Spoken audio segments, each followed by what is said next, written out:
Got my foot in it. Hope everybody having a good night. Before we get in like this. Oh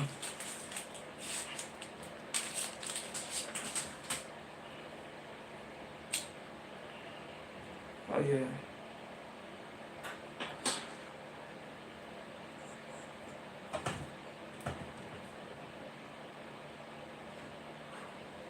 All right, everybody. Hope everybody is having a good night wherever you are on this planet.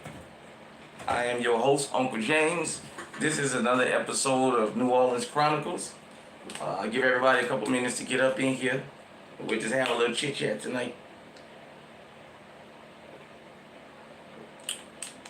Also, I wanted to say, shout out to Eyes and Ears Tactical. If you guys and girls don't know who that is, he's a gun tuber. He's a real good friend of mine. Make sure you sub to his channel, Eyes and Ears Tactical. He gifted me this on the alerts on TV. I call it the incinerator. Being a New Orleanian, you know, I love to burn incense. It's one of the things that we always use, and found it was a financially efficient way to keep the house smelling good. So give everybody a couple minutes to get up in here. Shout out to my oldest son for his Superman hat too. So make sure you give the video a like as you come in here. Give me a thumbs up. And we'll get to it, the 5-minute mark. Oh yeah. Shout out to my youngest son. This is from his high school graduation. Shout out to Houston, Texas, Sci Fair School District, Bobcats. And with a couple minutes and we'll get up in here. We'll do some more New Orleans Chronicles. Yeah. I don't know about you guys, but up here in the Midwest right now, it's still cold. Still got the heater going. Right now, still got the heater going. It's that cold up here. Seems like we can't never get the weather to get straight up here, so. Yeah.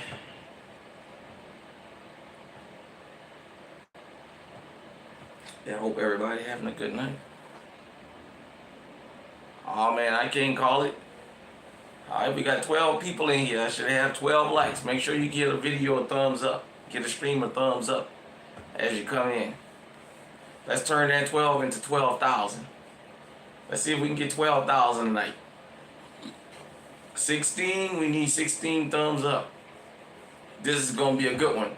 For those of you who are new to the channel, let me explain this. When I do New Orleans Chronicles, I usually start at the 5-minute mark. So when you see the video been streaming for 5 minutes, then we'll get into the meat and potatoes. Now, when I'm doing any other content on the channel that's live stream, like if I'm going to do cooking or whatever live, I'm going to go live, I'm going to get started right then and there. But something like this, we're going to do, we'll wait a few minutes before we get started. Give everybody a chance to pile up in. All 80 of y'all that's in here, I appreciate y'all. Make sure, let's get them likes up. Let's get them likes up and get this out here. So I can go ahead on and give an intro before we get to the meat and potatoes. So, for those of you who don't know, I started this channel because I like to cook. I'm not going to tell you I'm a gourmet chef, but I like to cook. And what made me start doing New Orleans Chronicles is I was doing it on my Instagram, but you know, them little reels, them little short reels, man, I could never really get in what I wanted to say. I had to talk real fast. I couldn't give good detail. So I just decided on this channel, from time to time, I'll do New Orleans Chronicles. That way people can hear more about the culture of New Orleans and some things you may or may not know.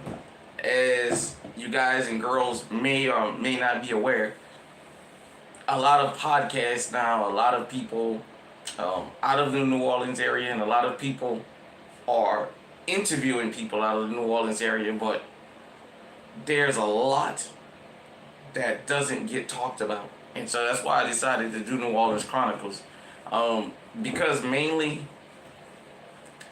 it's usually more about a lot of the criminal activity that happened in the back in the days. But there's a lot that's left out. So if you've never been to New Orleans, if you're not from New Orleans, you probably would think all we did was go outside and shoot each other up. But that's why I wanted to go ahead on and do this on this channel. So we're gonna go ahead on and get into it. So I named this one Partying Like Nowhere Else. For those of you who've never been to New Orleans, y'all will understand what that means. So this is, of course, back pre-Katrina. I say even pre-2010, because I moved up here to Iowa at the end of 2010. I know some things in the city have changed from what they used to be, but pre-2010, and especially pre-Katrina. For those of you who don't know, the amount of partying we did in New Orleans. New Orleans is one of the few places on this planet that 7 days a week there's a party going on. There's either a club, a party going on. Now I hear a lot of things have changed as far as more and more of these out-of-towners want you to have permits to have DJs and all this other stuff. I hear a lot, but back in the old New Orleans, man, on a random Wednesday night, you could open your door, bring your big speakers out, turn on the music, and it would turn into a party out there. Just a random night. You didn't have to give no flyers. You didn't even have to have no food to have a DJ. All you had to do was have some music, and people would come out, people would show up, people would dance, people would have a good time. Oh, I can't call it, man. Just chopping it up about the old New Orleans, man. Giving people some more insight into the culture. Yeah, so everybody would come out. You didn't need a day to have a party. You could have a party any day, man. And as far as clubbing,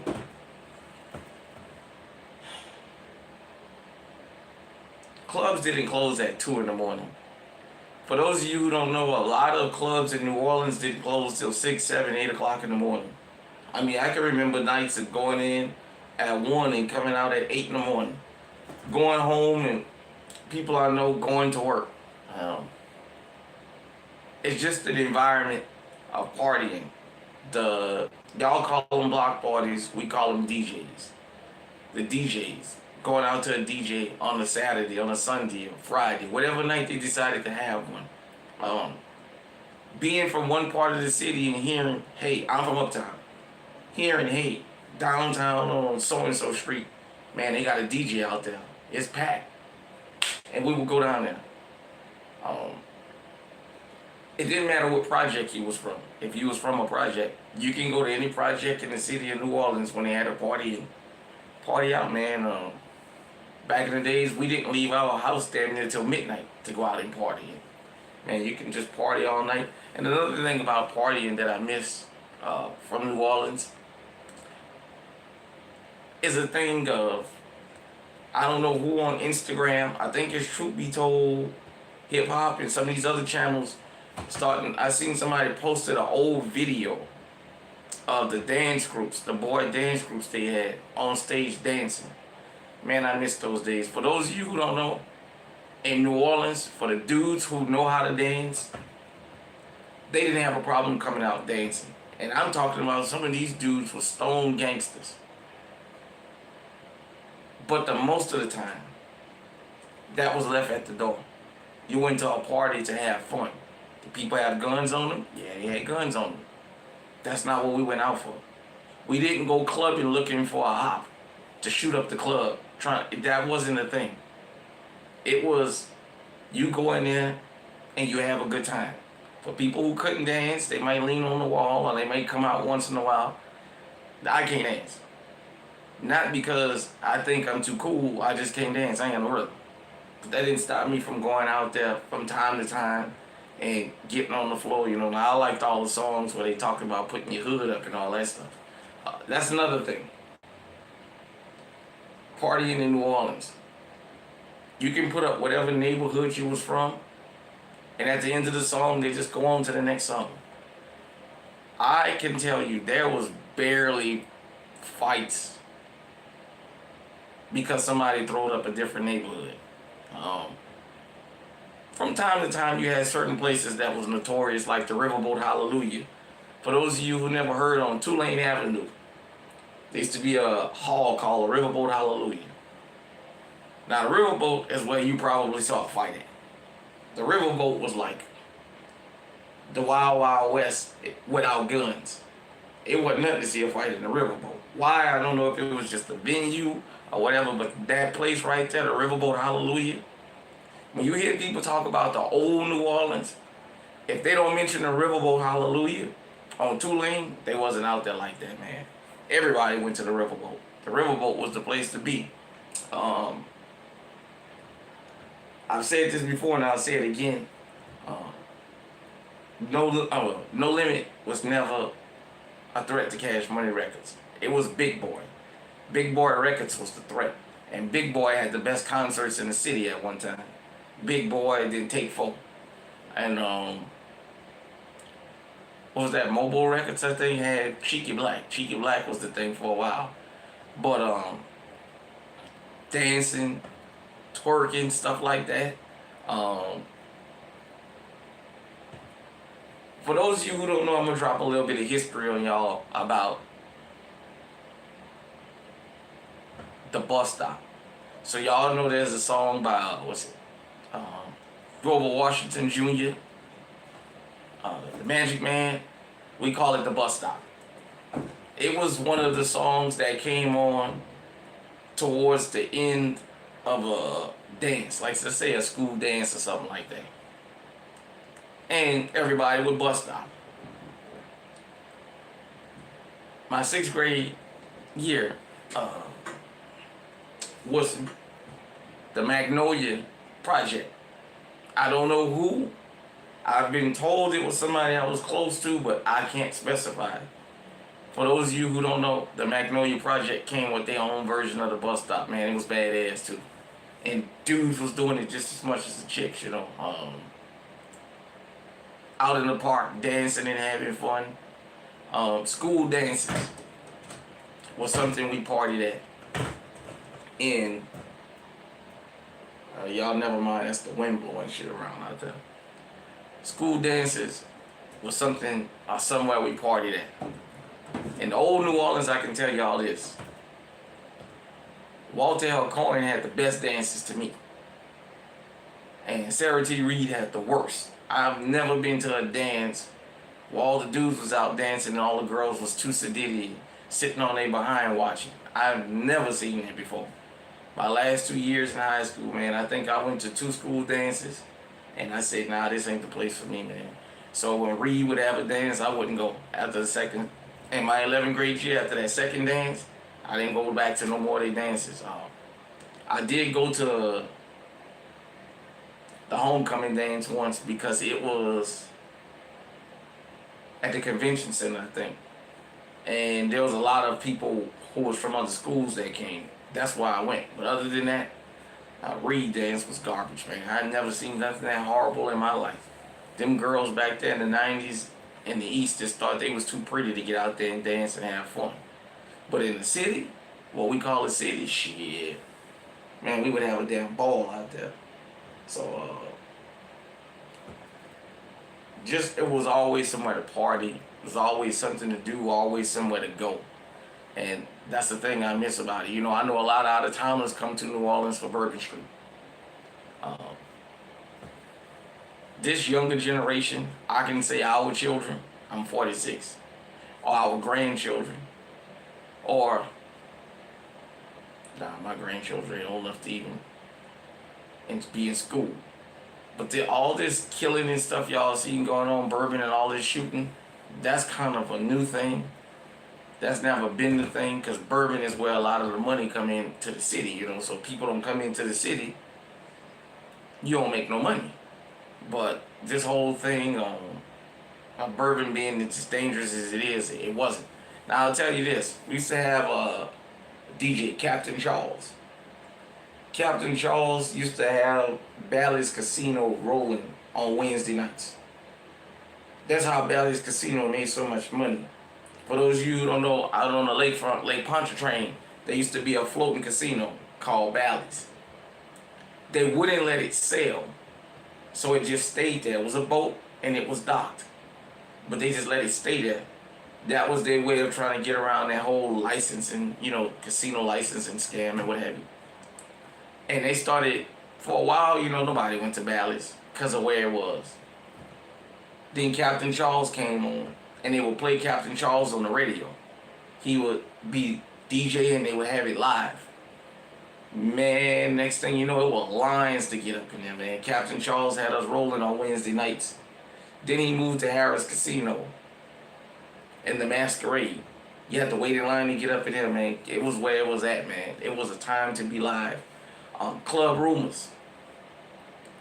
Rumors is probably one of the most famous clubs in New Orleans history.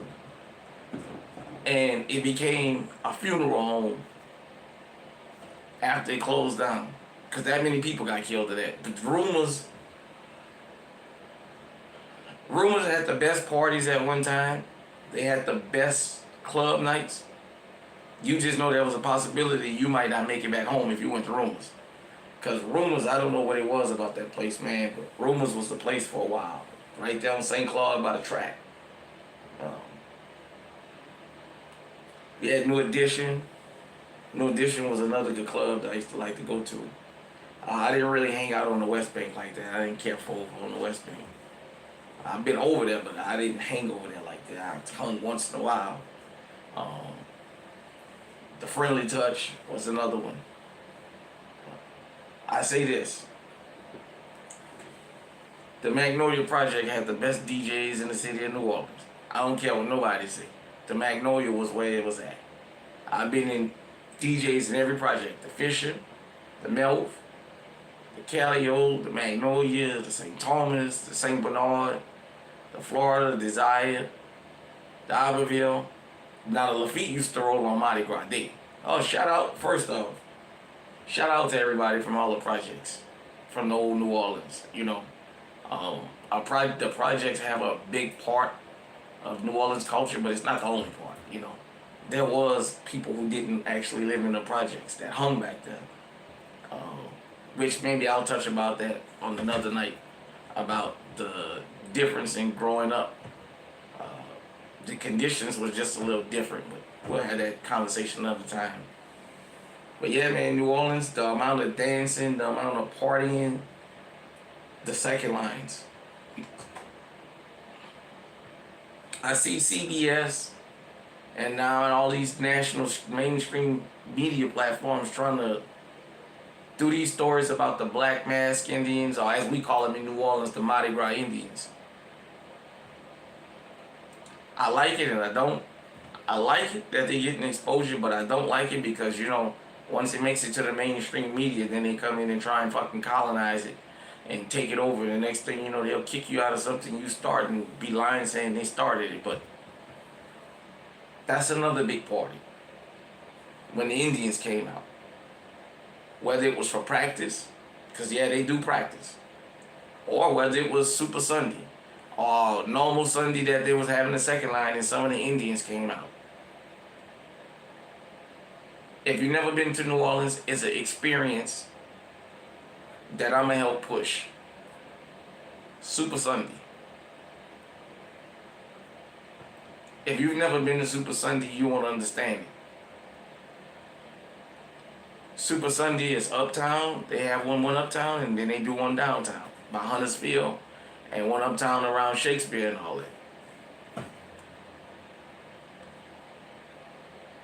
If you've been to Mardi Gras,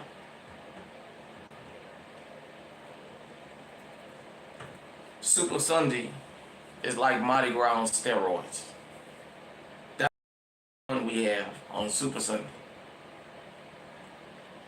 You're going to see people come out in their best outfits. The girl's hair going to be fixed. The dude's hair going to be cut. You're going to see some clean rides come out there. You're going to see a lot of weed smoke. You can smell a lot of weed. You're going to see people selling all the foods and drinks. You're going to really, really get to see the culture, man, when the Indians come out. So, that's another big party in New Orleans, you know what I'm saying? Then for normal second lines, depending on where they end. I used to like when they end by Kim's. by Shakespeare Park. Because I know the Magnolia Project gonna have a DJ afterwards, and we're gonna have a ball out there. You guys and girls hear the video, hear the songs. Y'all see the videos about Washington and Ferret, Washington and Magnolia, LaSalle and Six. It went down in the Magnolia Project, man. I used to like to be out there, I tell you that.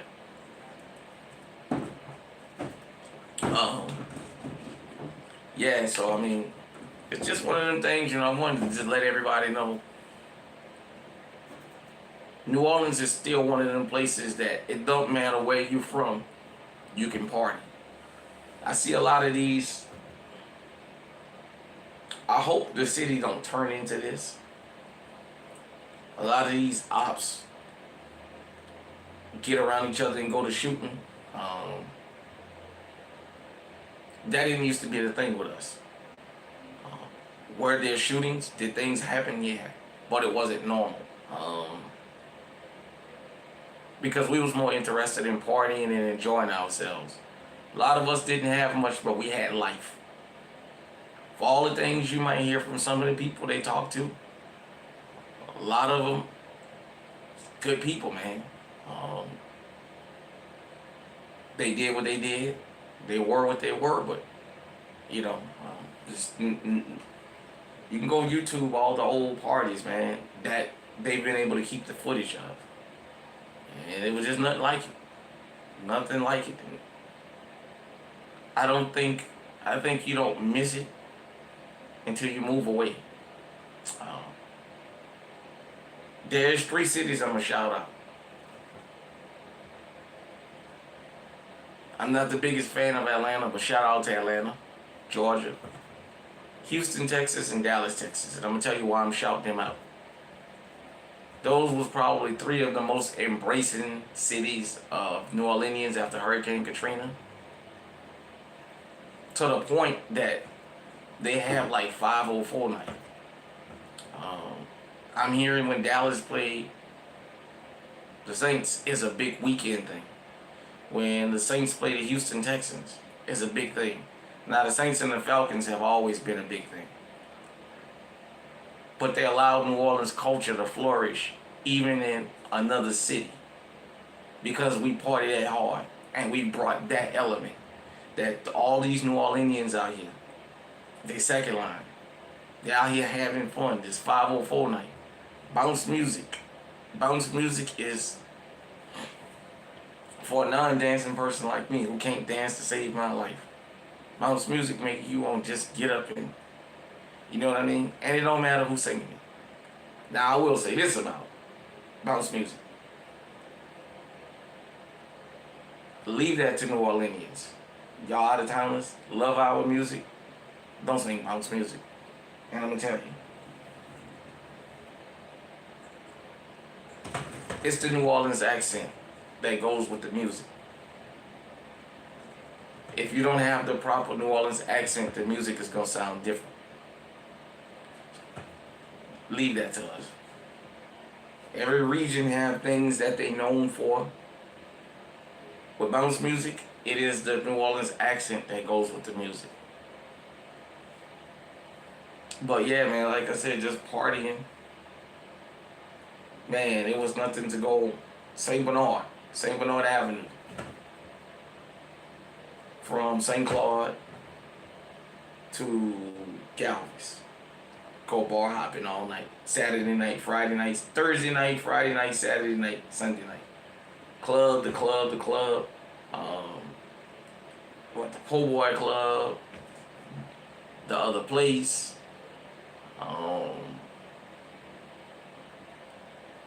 Damn, I can't remember the name of this place right offhand, next to the barbershop that we used to party at. But it was a casual place. You had to be dressed casual. That's where the teachers and stuff used to hang. The Autocrat. For those of you who don't know old New Orleans, the Autocrat. It's called the Autocrat, but in New Orleans, we fuck up everything. We'll here say the Autocraft. But it's the Autocrat. That was another place to be at, man. After the football games, we used to go party at the after parties. Gurner Brown, but I used to like the Autocrat more. The Autocrat used to go down. We had a club, the $1 Million Spot. That was another place to hang at for a while. Like I said, man, the Detours, Club 49. I never been in 49. The Underground on Gravier Street, FM 98. The Underground. The Underground we used to go to. Even there was a time out in the plaza where they did the. You had to be between, I think, 13 and 17 or 18 to get into this little dance thing that they used to have, man. They used to roll up in there. They used to didn't play the cursing versions of the music, but they used to roll, man. Yeah, we have a very, very rich partying culture. And for people that didn't even take place in it, they started missing it once they left. When they went to other places and figured out, damn, there ain't no kind of party culture here. So now, those are some of the people that was squares on the wall, flies on the wall, man. They out partying and enjoying themselves, and you see them posting it all on their social media, so. For everybody I've ever known that has partied in New Orleans, they've always said, ain't no place like partying down there, man. Because we party hardy. Like I say, you can have fun. You can be in a room full of killers. You can wear what you want. So you don't have to worry about having the wrong color or your hat turned or whatever. You can be around a bunch of killers, man. Everybody will still have fun up in there. And leave you to your own vices, you know what I mean? So, if you ever get a chance to go to New Orleans to party, if you ever gonna go to Mardi Gras, listen to me. Don't let cops fool you. Canal Street and Bourbon Street is for the adults. If you have children, go on St. Charles Avenue. Go around St. Charles and Jackson. Or let's say you can go on St. Charles from Melfomine to Louisiana Avenue. Take your children out there. That's the family environment. St. Charles, Napoleon Avenue. If you're going to go to Endymion, Broad Canal, good area. You want to go to Bourbon and all that, leave the children, and then you go out there and you have your fun, man. And it's room for everybody. Now, on Fat Tuesday,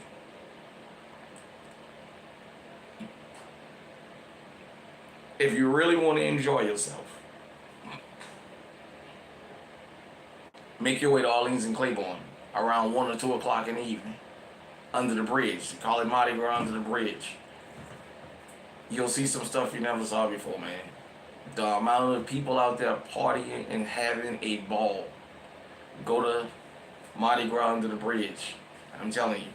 If you've never been and you go to Mardi Gras, take my advice. Do that, man. You'll party hardy, man, like you never did before. And the thing about it is, you don't have to worry about getting stopped for drinking in public and all that stupid foolishness. Because they don't have that there.